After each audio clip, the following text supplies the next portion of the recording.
Hello students, आज के इस वीडियो में हम लोग डिस्कस करेंगे क्लास 10th का चैप्टर नंबर 4 जो कि है द्विघात समीकरण।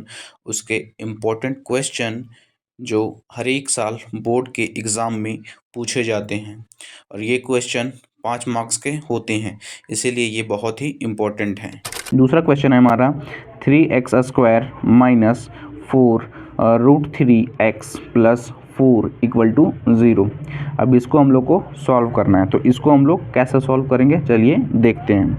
तो सबसे पहले हम लोग जानते हैं क्या कि कोई भी जो द्विघात समीकरण होता है वो ax² plus bx plus c equal to 0 के फॉर्म में होता है। ठीक है, तो उससे हम लोग क्या करेंगे, इस समीकरण को तुलना करेंगे। ठीक है, तो वही हम लोग यहाँ लिखते हैं क्या कि द्विघात समीकरण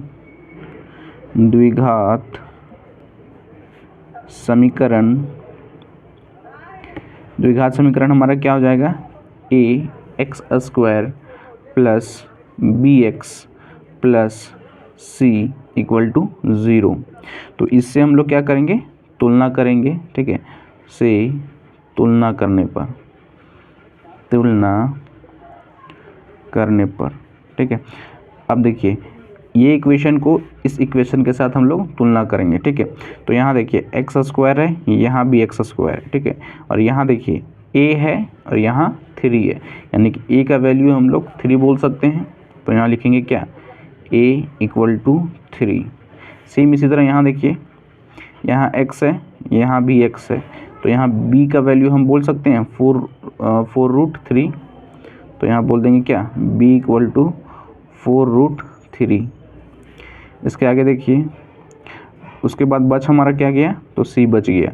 तो c इक्वल टू हम लोग 4 लिख सकते हैं, c इक्वल टू 4। ठीक है, अब इसके बाद हम लोग क्या करेंगे, तो इसका हम लोग एक फॉर्मूला होता है। ठीक है, इसके आगे लिखेंगे क्या, विविक्तर कर। ठीक है, उसका हम लोग फॉर्मूला जानते हैं क्या, d इक्वल टू क्या होता है, b² माइनस 4ac। ठीक है, ये फॉर्मूला हम लोग जानते हैं, विविक्तर कर का होता है d equal to b² minus 4ac। ठीक है, अब सारा का वैल्यू पुट कर देंगे। b का वैल्यू हम लोग को पता है कितना है, 4√3। इसका क्या करेंगे, स्क्वायर कर देंगे, माइनस 4 इंटू a का वैल्यू कितना हो गया, 3, और ये c का वैल्यू 4 हो गया। ठीक है, अब इसका यहाँ पर क्या करेंगे, स्क्वायर रूट ब्रेक कर देंगे। ठीक है, या फिर इसका पहले स्क्वायर कर लेते हैं। ठीक है, तो इसको स्क्वायर करेंगे तो यहाँ से कितना हो जाएगा, ये 4 का स्क्वायर 16 और ये 3 का 3 हो जाएगा, तो यहाँ से 48 हो जाएगा। और यहाँ पे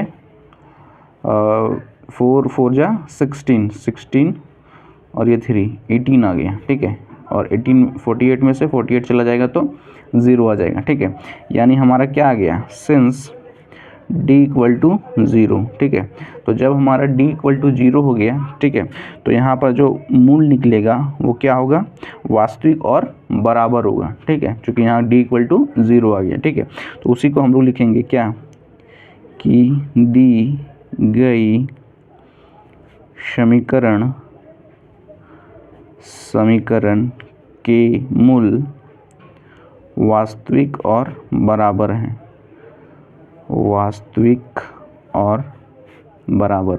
ठीक है, तो यहाँ इसका मूल क्या आ गया, वास्तविक और बराबर आ गया, क्योंकि यहाँ d इक्वल टू 0 आ गया था। इसके आगे देखिए, जब ये मूल वास्तविक आ गया और ये बराबर आ गया, अब इसके आगे हम लोग द्विघाती सूत्र लगाएंगे। ठीक है, तो हम लोग जानते हैं क्या, द्विघाती सूत्र क्या होता है, द्विघाती सूत्र हम लोग जानते हैं क्या होता है, x equal to minus B plus minus √d/2a, ये फॉर्मूला होता है। ठीक है, अब यहाँ इसको सारा डाटा पुट कर देंगे। यहाँ b है तो b का वैल्यू कितना है, 4√3, तो यहाँ पुट कर देंगे 4√3। यहाँ प्लस है माइनस है उसी तरह लिख देंगे। यहाँ कितना है, 0, तो यहाँ 0 पुट कर देंगे, और 2 इंटू a का वैल्यू कितना है, तो 3 है।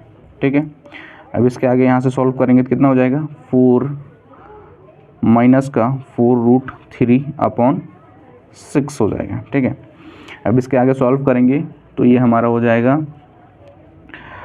यहाँ से हो जाएगा क्या, माइनस का 2 और √3/6। ठीक है, इसको कैंसिल कर देते हैं तो यहाँ 2 हो जाएगा, यहाँ 3 हो जाएगा, ठीक है।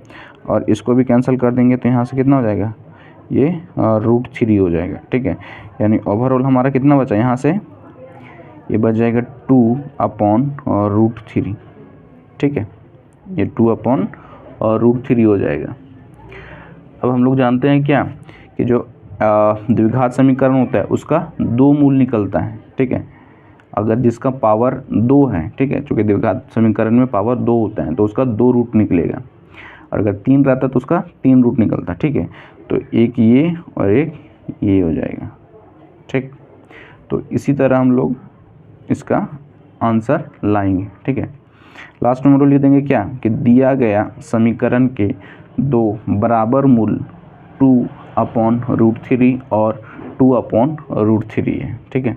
तो इसी तरह हम लोग ये सब क्वेश्चन को, वीडियो पसंद आए तो लाइक, कमेंट और अपने दोस्तों के साथ शेयर जरूर कीजिएगा।